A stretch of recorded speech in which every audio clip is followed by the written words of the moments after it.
Kalau kita tidak suka terhadap satu pekerjaan tertentu, gak usah engkau keluhkan itu. Resign saja dari situ.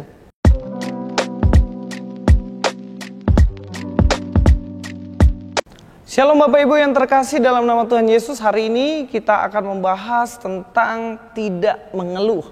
Kita tahu sendiri ya, dalam hidup ini kadang-kadang kita sebagai orang percaya, sebagai orang beriman, sebagai manusia biasa juga, kita seringkali mengeluh.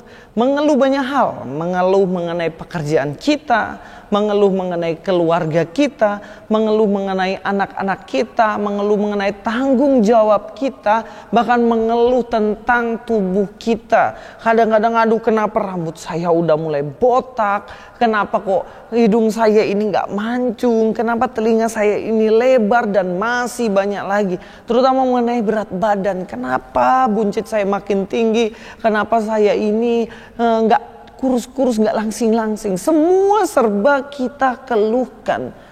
Dan sebagai orang percaya tentunya harusnya kita tidak mengeluh untuk hal-hal semacam ini. Sebenarnya mengeluh itu apa sih? Mengeluh adalah menyatakan susah atau terpaksa dalam melakukan sesuatu. Mengeluh adalah melakukan sesuatu dengan terpaksa. Dengan terpaksa dan bahkan mengomel, ngedumel, ngomong sendiri. Kenapa sih aku harus dapat tanggung jawab ini? Kenapa sih aku harus dapat pekerjaan macam begini? Dan kemudian kita keluhkan terus menerus. Contohnya ada seorang anak kecil diberikan PR sama gurunya. Nak, kamu kerjakan PR ini, besok dikumpul. Tidak boleh nyontek, tidak boleh dibantuin orang tua, kerja sendiri. Tetapi karena anak ini terpaksa mengerjakan itu dan tidak suka mengerjakan itu, kemudian dia mulai mengeluh. Aduh sulit sekali, aduh berat sekali, aduh saya tidak bisa mengerjakan ini dengan baik. Dalam Filipi 2 ayat 14 katakan, lakukanlah segala sesuatu dengan tidak bersungut-sungut dan berbantah-bantahan. Dalam Filipi 2 ayat 14 jelas dikatakan bahwa kita tidak boleh mengeluh, tidak boleh bersungut-sungut, tetapi kerjakan dengan sepenuh hati, tidak dengan paksaan. Suatu kali Tuhan mengutus salah seorang nabi ke suatu kota yang bernama Niniwe. Jadi kota Niniwe ini banyak sekali orang-orang di sana yang jahat. Jadi mereka memberontak pada Tuhan, mereka tidak mendengarkan Tuhan, dan mereka sungguh-sungguh Tuhan akan hukum mereka, habiskan kota Niniwe ini. Tetapi karena Tuhan mengasihi kota Niniwe, Tuhan mengutus seorang untuk pergilah ke sana, kemudian kamu harus memberitakan pertobatan bagi mereka. Dan orang yang diutus ini yang bernama Yunus. Tetapi mendapatkan perintah dari Tuhan ini, Yunus bukannya sukacita, bukannya bahagia, bukannya senang-senang begitu. Tetapi Yunus mengeluh, Bapak Ibu. Dia tidak suka, dia cemberut, dia marah, dia kesal sama Tuhan. Kemudian dia tidak pergi ke Niniwe, tapi justru dia pergi ke salah satu kota bernama Tarsis. Karena dia mengeluh, dia gak suka dengan tugas yang diberikan Tuhan. Di Tarsis kemudian Tuhan hukum Yunus. Oke Yunus, kau boleh pergi, kamu boleh pergi dari tujuan awalmu. Tapi tunggu, ada hukuman yang menanti. Kemudian Tuhan utuslah ikan besar di situ. Tapi ingat itu bukan ikan hiu ya. Karena di situ tidak dibilang ikan hiu, ikan paus, ikan bla bla bla. Dikatakan hanya di situ ikan yang gede, yang besar banget. Dan kemudian disitulah Yunus ditelan sama ikan itu 3 hari. Dan setelah itu ikan itu muntahkan. Dan di situ Yunus berdoa, Tuhan sudahlah ampun saya mau pergi ke Niniwe. Dan kemudian Tuhan utus kembali Yunus pergi ke Niniwe. Ketika Yunus pergi ke Niniwe, di situ dia memiliki tugas, yaitu memberitakan keselamatan, teguran kepada orang-orang di Niniwe. Tetapi setelah mereka kemudian mendengar dan bertobat, Yunus mengeluh lagi dengan tugasnya itu. Yunus marah dan dia berkata, kenapa saya tidak mau ke Niniwe? Karena Tuhan terlalu baik. Akhirnya Niniwe bertobat, Tuhan tidak jadi hukum mereka. Yunus mengeluh ketika tugasnya selesai dengan baik. Tugasnya kepada Yunus kan membuat Niniwe bertobat.